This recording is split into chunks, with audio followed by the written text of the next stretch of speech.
Hi friends, അപ്പോൾ തന്നൊരു കുഞ്ഞു ഡേ ഇൻ മൈ ലൈഫാണ് കാണിക്കാനായിട്ട് പോണത്. എന്ന് വെച്ചാൽ നമ്മുടെ ഉച്ച വരെയുള്ള ചെറിയ കുഞ്ഞു കുഞ്ഞു പരിപാടികൾ കേട്ടോ. ഇപ്പോൾ സമയം 6 മണി ആയിട്ടുണ്ട്. 6 മണിക്കാണ് ഞാൻ എണീറ്റ്. ഇതാണ് കാണുന്നൊരു വ്യൂ കേട്ടോ. അപ്പോൾ ആ മുറ്റെല്ലാം നിറച്ച് ഇലയിട്ട് കിടക്കുകയാണ്. അപ്പോൾ അതെല്ലാം ഒന്ന് അടിച്ചു വാരണം. അതേപോലെ തന്നെ അകവും എല്ലാം ഒന്ന് അടിച്ചു വാരിയിടണം. ചാരുക്കുട്ടിയും പാറക്കുട്ടിയും ഒന്നും എണീറ്റിട്ടില്ല. അപ്പം ഞാൻ അടിച്ചു വരാനായിട്ട് ഇറങ്ങുകയാണ് കേട്ടോ. കർക്കിടക മാസമായാലും അല്ലെങ്കിലും നമ്മൾ ആദ്യം ക്ലീനിങ് തന്നെയാണ് കേട്ടോ ചെയ്യാറ്. അപ്പം അങ്ങനെ ഞാനെല്ലാം അടിച്ചു വാരി ഇട്ടിട്ടുണ്ട്. ഇനി തുടയ്ക്കണം. അമ്മ കുളിക്കാൻ കയറിയിട്ടുണ്ട്. അമ്മ കുളിച്ച് വന്നാൽ വിളക്ക് കത്തിക്കും. അപ്പോൾ അതിന് മുന്നേ തന്നെ സിറ്റ് ഔട്ടും ഹാളൊക്കെ ഒന്ന് തുടച്ചിടണം. അപ്പം അങ്ങനെ ഞാൻ തുടയ്ക്കുകയാണ് കേട്ടോ. പാറക്കുട്ടിയും ചാരുക്കുട്ടിയൊക്കെ എണീക്കുന്നതിന് മുന്നേ തന്നെ കുളിക്കണം എന്നുണ്ട്. അവരെണീറ്റാൽ പിന്നെ ഒന്നും നടക്കില്ല. അപ്പോൾ ഏതായാലും തുടച്ചിട്ട് വേണം കുളിക്കാനെന്ന് കരുതി നിൽക്കുകയാണ്. കർക്കിടക മാസം ആയതുകൊണ്ട് തന്നെ നമുക്ക് പ്രത്യേകിച്ച് അങ്ങനെ ശിവതിക്ക് വയ്ക്കലോ അങ്ങനെയൊന്നും ചെയ്യാറില്ല. അമ്മ ഇന്ന് രാവിലെ എണീറ്റ് കുളിച്ച് വിളക്ക് കത്തിക്കും. അത്ര തന്നെ ഉള്ളൂ ഇപ്പോഴും. പിന്നെ കർക്കിടക കഞ്ഞി കുടിക്കും കേട്ടോ രാവിലെ. അങ്ങനെ അമ്മ കുളി കഴിഞ്ഞ് വന്ന് വിളക്കൊക്കെ കത്തിച്ചിട്ടുണ്ട്. വിളക്ക് കത്തിച്ച് കഴിഞ്ഞ് അമ്മയ്ക്കുള്ള ചായ ഉണ്ടാക്കി കൊടുക്കും. അതേപോലെ തന്നെ കർക്കിടക കഞ്ഞി പിന്നെ അവരെ അടുപ്പത്ത് വയ്ക്കും കേട്ടോ. അവരൊക്കെ അല്പം വേവ് കൂടുതലായതുകൊണ്ട് തന്നെ അത് രാവിലെ എണീറ്റ് അടുപ്പത്ത് വയ്ക്കും. അപ്പം ഞാൻ അതിലേക്ക് ഉലുവയും പിന്നെ ആശാളി കൂടി ചേർത്ത് കൊടുക്കുകയാണ് കേട്ടോ. ഇന്ന് അല്പം മഴ കുറവുണ്ട് തോന്നുന്നു കേട്ടോ. രാവിലെ ഒന്നും അധികം മഴ പെയ്തില്ല. ഇനി കുറച്ച് കഴിയുമ്പോൾ എന്താവും സ്ഥിതി എന്നറിയില്ല കേട്ടോ. അപ്പോൾ കഞ്ഞി അങ്ങനെ വെന്തുകൊണ്ടിരിക്കുകയാണ്. ഇനിയുള്ള പരിപാടി എന്ന് വെച്ചാൽ എനിക്ക് കുളിക്കണം. പക്ഷേ അപ്പോഴേക്കും നമ്മൾ ചാരുക്കുട്ടിയും ബാറുക്കുട്ടിയും എല്ലാം എണീറ്റ്. ഇനി ഒന്നെങ്കിൽ അവരുടെ കണ്ണ് വെട്ടിച്ച് പോകണം, അല്ലെങ്കിൽ അവർക്ക് ബ്രേക്ക്ഫാസ്റ്റ് ഒക്കെ കൊടുത്തു കഴിഞ്ഞിട്ടേ കുളി നടക്കുള്ളൂ. ചാരുക്കുട്ടിക്ക് ചില ദിവസം ഒരു വാശി ഉണ്ടാവാറുണ്ട് ഞാൻ തന്നെ എടുക്കണമെന്ന്. അല്ലാത്ത ദിവസമൊന്നും കുഴപ്പമില്ല, ആരെങ്കിലുമൊക്കെ എടുത്താൽ മതി. ഇന്ന് എന്തായാലും ഭാഗ്യത്തിന് അതുപോലെ ഒരു വാശി ഉണ്ടായിരുന്നില്ല. രണ്ടാളും പുതപ്പിൻ്റെ ഉള്ളിൽ ചുരുണ്ട് കൂടി കിടക്കുകയാണ്. ചാരുക്കുട്ടി പതിവ് പോലെ തന്നെ ചിണുങ്ങി കരയാണ്. ഭാഗ്യത്തിന് അമ്മയുടെ കൂടെയൊക്കെ പോയി ആള്.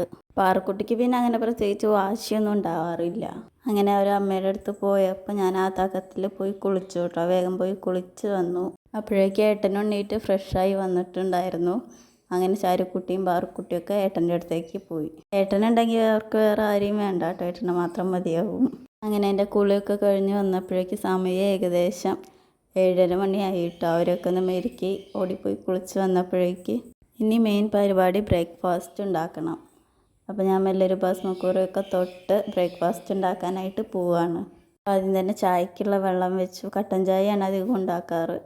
അപ്പോൾ ഇന്നും അതുപോലെ തന്നെ കട്ടൻ ചായയാണ് ഉണ്ടാക്കുന്നത്. അതിൻ്റെ ഇടയിൽ ചാരുക്കുട്ടി എൻ്റെ ഒക്കത്ത് കയറി വന്നു കേട്ടോ. ചാരുക്കുട്ടിക്ക് ആരെങ്കിലുമൊക്കെ ഇങ്ങനെ എടുത്തുകൊണ്ട് ഇരിക്കണം, അവളുടെ അടുത്ത് വേണം. അങ്ങനെയാണ് ചാരുക്കുട്ടി. എന്നാൽ ചില ദിവസം ഇരുന്ന് കളിച്ചോളും. പിന്നെ ചെറിയ ഇടച്ചില്ലായിരുന്നു ആള്. അപ്പോൾ അതുകൊണ്ട് തന്നെ ഞാൻ എടുത്തിട്ടാണ് ജോലിയൊക്കെ ചെയ്തത്. ഇന്ന് ഞാൻ മൈദ ദോശ ഉണ്ടാക്കാമെന്നാണ് പ്ലാൻ ചെയ്തത്. അതാവുമ്പോൾ ഏട്ടനും ഇഷ്ടമാണ്, എല്ലാവർക്കും ഇഷ്ടമാണ്. പ്രത്യേകിച്ച് കറിയൊന്നും വേണ്ട, എല്ലാവർക്കും ചൂടോടെ കഴിക്കാനാണ് ഇഷ്ടം. ഒരടുപ്പിൽ നമ്മൾ കഞ്ഞി ആയിക്കൊണ്ടിരിക്കണം, അതുപോലെ തന്നെ മറ്റേ അടുപ്പിൽ ചായ വെച്ചിട്ടുണ്ട് കേട്ടോ. അപ്പോൾ നിങ്ങൾ ആദ്യമായിട്ടാണ് നമ്മുടെ വീഡിയോ കാണുന്നതെങ്കിൽ വീഡിയോ ഇഷ്ടപ്പെട്ടാൽ ലൈക്ക് ചെയ്യുക. അതുപോലെ തന്നെ നമ്മുടെ ചാനൽ സബ്സ്ക്രൈബ് ചെയ്തൊന്ന് സപ്പോർട്ട് ചെയ്യുക കേട്ടോ. അങ്ങനെ ഞാൻ മൈദ കലക്കാൻ പോവാണ് കേട്ടോ, ദോശ ചൂടാൻ വേണ്ടിയിട്ട്. ചാരുക്കുട്ടി ഒപ്പം ഉണ്ട് കേട്ടോ. നമ്മുടെ ഒപ്പം വിട്ട് പോവില്ല ആള്. അടുത്ത് തന്നെ ഉണ്ടാവും എപ്പോഴും. ചെറിയ മക്കളുള്ള ഒരുവിധം എല്ലാ വീടും ഇങ്ങനെ തന്നെ ആയിരിക്കുമല്ലേ. അവരുടെ കുറുമ്പും കരച്ചിലും എല്ലാം കഴിഞ്ഞ് വേണം നമുക്ക് പണിയൊക്കെ ഒന്ന് ഒരുക്കാനായിട്ടല്ലേ. അപ്പം അങ്ങനെ ചാരുക്കുട്ടീനത് അമ്മ എടുത്തിട്ടുണ്ട്. അമ്മ ക്യാമറയൊക്കെ ഒന്ന് കാണിച്ചു കൊടുക്കാറ് കേട്ടോ അവൾക്ക്. അപ്പോൾ ഇതാ ചാരുക്കുട്ടി നോക്കി ചിരിക്കുന്നൊക്കെ ഉണ്ട്. ഏട്ടൻ കുളിച്ച് വരുമ്പോഴേക്ക് ഏട്ടന് ദോശ റെഡിയാക്കണം, അല്ലെങ്കിൽ ഏട്ടൻ കഴിക്കാതെ പോവും. ഏട്ടൻ ദീപാഞ്ജലി എന്നാണ് ബ്രേക്ക്ഫാസ്റ്റ് കഴിക്കാറ്. അവിടെ ഉണ്ട്, എന്നാലും നമുക്ക് ഇവിടെ നിന്ന് കഴിച്ചിട്ട് പോകുമ്പോൾ ഒരു സമാധാനമല്ലേ. അപ്പോൾ അതുകൊണ്ട് ദോശയൊക്കെ ആണെങ്കിൽ ചിലപ്പോൾ 1-2 കഴിച്ചിട്ട് പോവും. ഇഡലി നൂൽപുട്ട് അങ്ങനത്തെയൊക്കെ ആണെങ്കിൽ അതൊന്നും കഴിക്കാറില്ല. അപ്പം ഒന്ന് വേഗം ദോശ ഇട്ട് കൊടുക്കാമെന്ന് കരുതി. അതിനുള്ള തന്ത്രപ്പാടിലാണ് ഞാൻ. അപ്പോൾ ചായ തിളപ്പിച്ച് വാങ്ങി അങ്ങനെ ദോശച്ചട്ടി വയ്ക്കുകയാണ്. അങ്ങനെ ചായയൊക്കെ ഒഴിച്ച് മാറ്റി വെച്ച് അതിലിടയ്ക്ക് ചാരുക്കുട്ടി വീണ്ടും എൻ്റെ ഒക്കത്ത് കയറി വന്നു കേട്ടോ. അവളെ ഒക്കത്ത് വെച്ച് ചെയ്യുമ്പോൾ നമുക്ക് അത്രയും സ്പീഡിൽ ചെയ്യാനായിട്ട് പറ്റില്ല. ഒരു കൈയൊക്കെ അല്ലേ യൂസ് ചെയ്യാനായിട്ട് പറ്റും. അപ്പോൾ ഞാൻ അവളെ വീണ്ടും ഒന്ന് ഇറക്കി വെച്ചിട്ടാണ് പിന്നെ ദോശ ചുടാനായിട്ട് വന്നത്. അപ്പോൾ ഇന്നത്തെ എൻ്റെ പ്രശ്നം എന്താണെന്ന് വെച്ചാൽ എത്ര ഇളക്കിയിട്ട് നമ്മുടെ മാവിലത്തെ കട്ടിയൊന്നും അങ്ങനെ ഉടഞ്ഞ് കിട്ടിയില്ല. മിക്സിയിലിട്ട് അടിച്ചാൽ മതി, പക്ഷെ എന്നാലും അത് കഴുകേണ്ട പണി ഓർത്തപ്പോൾ ഞാൻ ഇങ്ങനെ തന്നെയാണ് അധികം ചെയ്യാറ്. ഏട്ടൻ്റെ കുളി കഴിഞ്ഞു. അപ്പോൾ അതാണ് ടെൻഷൻ. പോകുന്നതിൻ്റെ മുന്നേ ആവില്ലേ എന്നുള്ളൊരു ടെൻഷനാണ്. അതാണ് ഇത്രയും സ്പീഡിലൊക്കെ ആയിട്ട് ചെയ്യുന്നത്. ഏട്ടൻ വരുന്നുണ്ടോ എന്നാണ് ഈ തിരിഞ്ഞ് നോക്കുന്നത് ഇടയ്ക്കിടയ്ക്ക് കേട്ടോ.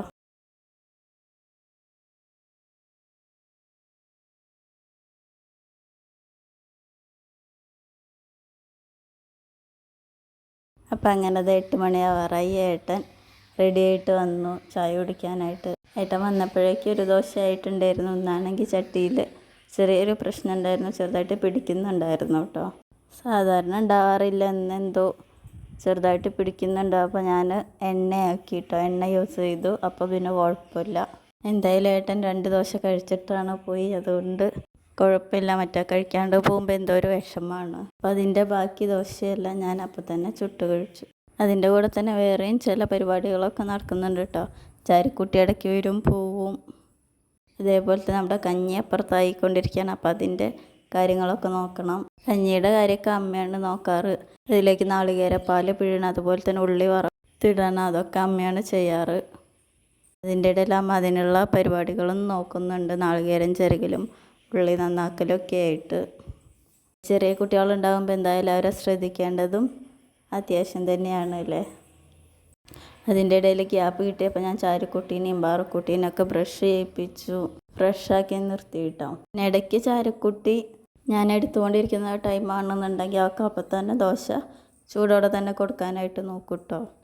ആൾക്കും അത് ഇഷ്ടമാണ്. ഏതായാലും നമ്മൾ എടുത്തുകൊണ്ടിരിക്കുകയാണ്, അതിൻ്റെ കൂടെ ദോശ കഴിക്കലും കൂടി ആവല്ലോ എന്ന് കരുതിയിട്ട് അങ്ങനെ കൊടുക്കും. കുട്ടി കഴിക്കാനായിട്ട് ഭയങ്കര മടിയുള്ള ഒരാളാണ് കേട്ടോ. കാരണം അവൾക്ക് ഇഷ്ടമല്ല എന്നുണ്ടെങ്കിൽ ഒരു സാധനം അവൾ കഴിക്കില്ല. അവൾക്ക് ടേസ്റ്റ് ഇഷ്ടപ്പെട്ടാൽ മാത്രമേ അവൾ കഴിക്കുള്ളൂ. ചാരുക്കുട്ടി കുഴപ്പമില്ലാണ്ട് ഭക്ഷണം കഴിച്ചിരുന്ന ഒരാളാണ്. പക്ഷേ അവൾക്ക് ഇടയ്ക്കിടയ്ക്ക് ഇങ്ങനെ പനി അതും ഇതൊക്കെ വരുമ്പോൾ അവളുടെ ഭക്ഷണം കഴിക്കുന്നത് കുറഞ്ഞു വരികയാണ് ചെയ്യുന്നത്. അതേപോലെ തന്നെ അവൾ വെയിറ്റ് ഇച്ചിരി കുറവാണ്. പക്ഷെ എന്തെങ്കിലുമൊക്കെ ആയിട്ട് അവൾക്ക് കൊടുക്കാനായിട്ട് ശ്രദ്ധിക്കാറുണ്ട് കേട്ടോ. പക്ഷേ ഇപ്പോഴത്തെ കാലാവസ്ഥയുടെയും എല്ലാത്തിൻ്റെയും പ്രശ്നമായിട്ട് നമുക്ക് ഇടയ്ക്കിടയ്ക്ക് വരുന്നൊരു സംഭവമാണ് പനി.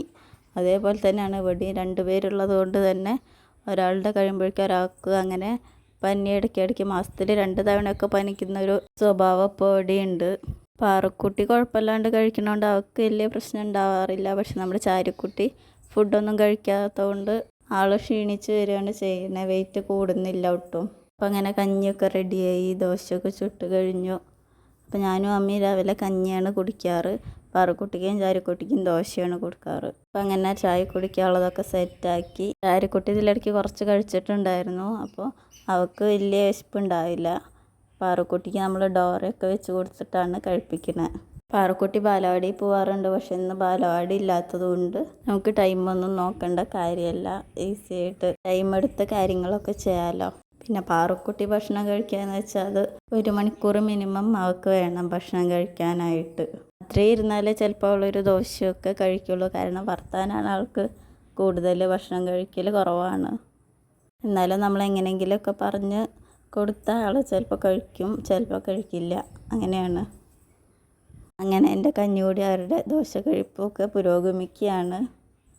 അത് കഴിഞ്ഞിട്ട് വേണം ബാക്കി പരിപാടികളൊക്കെ ചെയ്യാനായിട്ട്.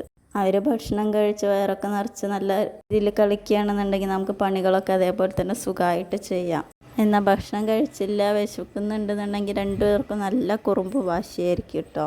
പാറുക്കുട്ടി ചിലപ്പോഴൊക്കെ ഒറ്റയ്ക്ക് കഴിക്കും, ചിലപ്പോൾ നമ്മൾ വാരി കൊടുക്കണം കേട്ടോ.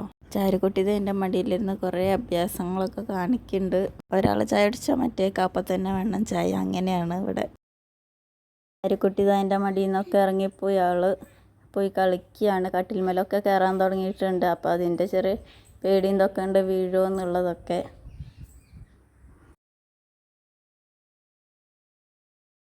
ഇതിൻ്റെ ഇടയിൽ അമ്മ ലൈറ്റർ കൊണ്ടുവന്നു, കേടുവന്നു എന്ന് പറഞ്ഞിട്ട്. അപ്പോൾ അത് നന്നാക്കാൻ നോക്കി, പക്ഷേ നടന്നില്ല. പക്ഷെ കത്തിക്കാനായിട്ട് പറ്റുന്നുണ്ടായിരുന്നു കേട്ടോ. നമുക്കിങ്ങനെ പ്രസ് ചെയ്ത് കത്തിക്കാനായിട്ട് പറ്റില്ല എന്നേ ഉള്ളൂ. അപ്പോഴേക്കും ഇതേ പാറുക്കുട്ടി അമ്മയ്ക്ക് ഞാൻ ലൈറ്റർ കൊടുത്തത് ഇഷ്ടമായില്ല എന്ന് പറഞ്ഞിട്ട് അവൾ തന്നെ വാങ്ങിയിട്ട് എൻ്റെ കയ്യിൽ തന്നിട്ട് ഞാൻ അവൾക്ക് കൊടുത്തിട്ട് അത് അവൾ അമ്മയ്ക്ക് കൊടുക്കുകയാണ് ചെയ്തത്. അപ്പോൾ അങ്ങനെ ചായ കുടിയൊക്കെ കഴിഞ്ഞ് ഞാൻ എൻ്റെ മുടിയൊക്കെ ഒന്ന് കെട്ടിറക്കുകയാണ്. മുടി ഭയങ്കരമായിട്ട് കൊഴിയുന്നുണ്ട്, അതേപോലെ തന്നെ താരനും ഉണ്ട് കേട്ടോ. എൻ്റെ കഴുത്തിൻ്റെ പുറകിലൊക്കെ നിറച്ച് കുരുവാണ്, താരൻ്റെ പ്രശ്നം ഉണ്ടായിട്ട്. എൻ്റെ മുഖമൊക്കെ കാണുമ്പോൾ ചിലപ്പോൾ എനിക്ക് മനസ്സിലാകും ഇത്രയും താരനാണെന്ന് വെച്ചാൽ അത്രയും താരനാണ്. ചില ഹോം റെമഡീസൊക്കെ ഞാൻ ട്രൈ ചെയ്യാറുണ്ട് കേട്ടോ. അപ്പോൾ അതിലിടയ്ക്ക് നമ്മുടെ ചാരുക്കുട്ടി നന്നായിട്ടൊന്ന് വീണു, അവളുടെ തലയൊക്കെ മുട്ടി. അപ്പോൾ അങ്ങനെ കുറച്ച് നേരം അവളെ ഫീഡൊക്കെ ചെയ്തു, കരച്ചിലൊക്കെ മാറ്റി അവൾക്ക് കുറച്ച് മിച്ചറൊക്കെ കൊടുത്ത് ഹാപ്പി ആക്കിയതാണ്. ഇപ്പോൾ അതേപോലെ തന്നെ പാറക്കുട്ടീനെ ഞാൻ കുളിപ്പിച്ചു ടൈം കിട്ടിയപ്പോൾ. അത് കഴിഞ്ഞ് കുടിക്കാനുള്ള വെള്ളം തിളപ്പിച്ചു. ഇത് ചാരുക്കുട്ടീനെ കുളിപ്പിക്കാനായിട്ടുള്ള വെള്ളമാണ്. അതേപോലെ തന്നെ അവർക്ക് കഴിക്കാനുള്ള കുറുക്ക്, അമൃതം പൊടി വെച്ചിട്ടുള്ള കുറുക്കും ഞാൻ ഉണ്ടാക്കി വെച്ചിട്ടുണ്ട്. ഇതിൻ്റെ ഇടയിൽ അലക്കലും നമ്മൾ കഴിച്ചു കേട്ടോ. അപ്പോൾ ഇതൊന്ന് കുഴപ്പമില്ലാത്ത വെയിലൊക്കെ കാണുന്നുണ്ട്. അപ്പോൾ ഇനി തോരയിടണമെന്ന്. അതേപോലെ തന്നെ അമ്മ ചോറ് വെച്ചിട്ടുണ്ട്. അപ്പോൾ ചോറ് ഉച്ചക്കത്തേക്കുള്ള ഊറ്റി വെച്ചിട്ടുണ്ട്. കറി ഇന്നലെ എത്തിയാണ് കേട്ടോ. ഏട്ടൻ ഇന്നലെ കഴിക്കാനുണ്ടായിരുന്നില്ല. ഏട്ടൻ സിനിമയ്ക്ക് എന്തിനോ പോയിട്ടുണ്ടായിരുന്നു. അപ്പോൾ കറി ഒത്തിരി ബാക്കിയുള്ളതുകൊണ്ട് നമ്മൾ കറിയൊന്നും വെച്ചില്ല, ഉപ്പേരിയാണ് വെച്ച്. ഇത് ബീൻസും ക്യാരറ്റും കറുവത്തിയൊക്കെ ഇട്ടിട്ട് അമ്മയുടെ സ്പെഷ്യലാണ് കേട്ടോ. ഇച്ചിരി കളർഫുൾ ആയിക്കോട്ടെ എന്ന് കരുതി. പിന്നെ അച്ചാറുണ്ടാവും. ചിലപ്പോൾ മുട്ട ഉണ്ടാക്കാറുണ്ട് കേട്ടോ. പാറുക്കുട്ടിക്ക് അല്ലെങ്കിൽ എനിക്കൊക്കെ മുട്ട ഉണ്ടാക്കി കഴിക്കാറുണ്ട് കുട്ടീൻ്റെ കൂടെ. അപ്പം അങ്ങനെ അതും ഉച്ചക്കത്തുള്ള പരിപാടിയൊക്കെ കഴിഞ്ഞു. ചാരുക്കുട്ടീനെയും കുളിപ്പിച്ചു, ഭക്ഷണമൊക്കെ കൊടുത്തു. ഇനി അവളെ കിടത്തി ഉറക്കണം, അതാണ് പരിപാടി. ഇങ്ങനെയൊക്കെയാണ് ഞങ്ങളുടെ മോർണിംഗ് ടു. ഒരു 12 മണിയായിട്ടുണ്ട് ഇപ്പോൾ. നമ്മുടെ എല്ലാ ജോലിയും ഏകദേശം തീർന്നു എന്ന് തന്നെ പറയാം. അപ്പോൾ എല്ലാവരും നമ്മളെ മാക്സിമം സബ്സ്ക്രൈബ് ചെയ്തൊന്ന് സപ്പോർട്ട് ചെയ്യാം കേട്ടോ. അപ്പോൾ അടുത്തൊരു വീഡിയോ ആയിട്ട് വീണ്ടും കാണാം. അതുവരെ ടാറ്റാ.